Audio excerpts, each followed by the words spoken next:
Bihar assembly ఎన్నికల ఫలితాలపై ఉత్తరప్రదేశ్లో చర్చ మొదలైంది. 2027లో యూపీలో అసెంబ్లీ ఎన్నికలు జరగనున్నాయి. రాజకీయంగా ఈ ఎన్నికలు ప్రతిపక్షాలకు అత్యంత కీలకంగా మారాయి.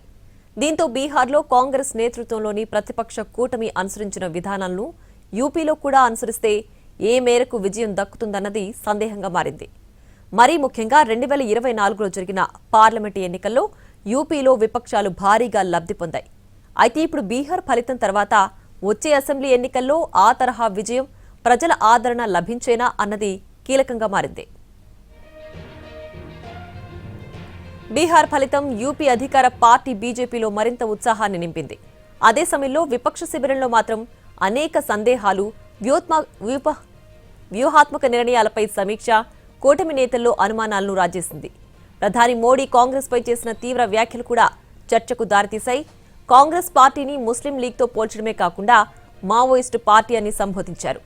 కాంగ్రెస్ చీలికలు పేలికలుగా మారుతుందని అన్నారు. ఈ వ్యాఖ్యలు కేవలం కాంగ్రెస్ పార్టీని ఉద్దేశించే కాకుండా యూపీ అసెంబ్లీ ఎన్నికలను దృష్టిలో పెట్టుకుని మోడీ చాలా వ్యూహాత్మకంగా చేసిన వ్యాఖ్యలేనని పరిశీలకులు చెబుతున్నారు.